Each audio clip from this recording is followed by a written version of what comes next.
The Book of Boba Fett continues with episode 4 on Disney Plus, continuing the story of this Star Wars miniseries.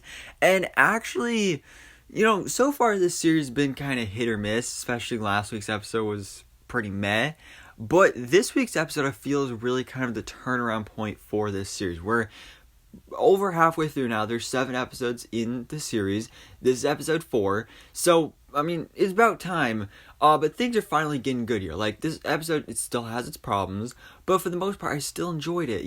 There was still some really cool stuff going on here. Of course, the ending, a really big thing, has been teased for next week's episode, which is super duper exciting. That, of course, we have to talk about, and everything else that happened in this episode. So, of course, quick spoiler warning, if you've not yet seen the episode, definitely go check it out on Disney Plus. But without further ado, let's go ahead and jump into this and start breaking down the Book of Boba Fett, episode 4.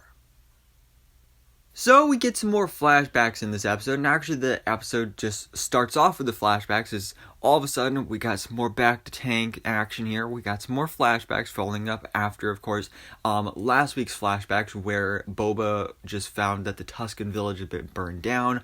All of the Tuskens had been killed and murdered, so now he's off on his own, and he's looking for something new to do. And this is where he actually ends up finding Fennec Shand, who was left for dead in The Mandalorian Season 1, and we all theorized at the point, like, oh, is it Boba Fett that found her? In Season 2, we, of course, found out that was true, and so now he finds Fennec Shand and takes her to be repaired by some cyborgs.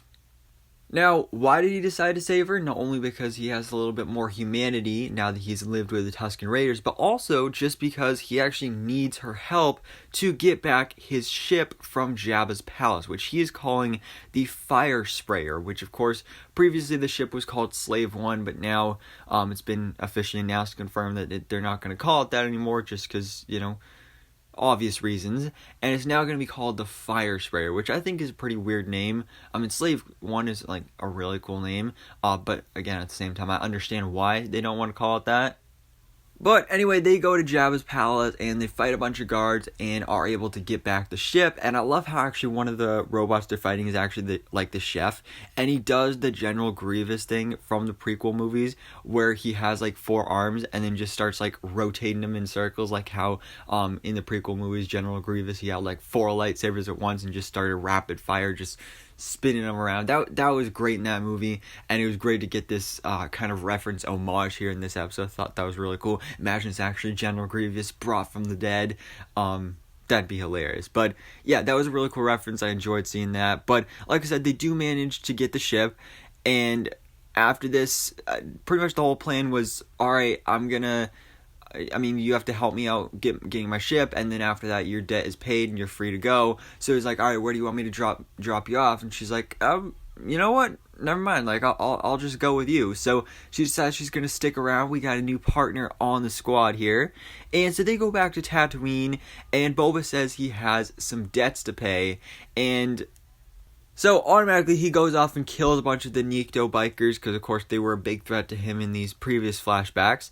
And he goes searching for his armor in the Sacrilege pit, assuming that it is still there. Obviously we know that it's not because the Jawas are the one that actually took it. He doesn't know that because he was asleep when that happened.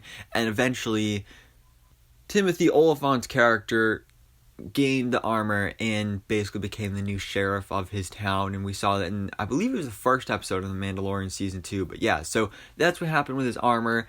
They never really show how he gets his armor back. We kind of assume how it happens, but they never actually show it, because after this, it automatically jumps forward to, alright, Boba kills Bib Fortuna and takes the throne of Jabba's palace, and then that's it. The flashbacks are over. The back-to-tank said that Boba is 100% healed. So I'm assuming that means that the flashbacks are over, which, is good because now we can just focus on present day. But then again, at the same time, they just, skipped a bunch of stuff.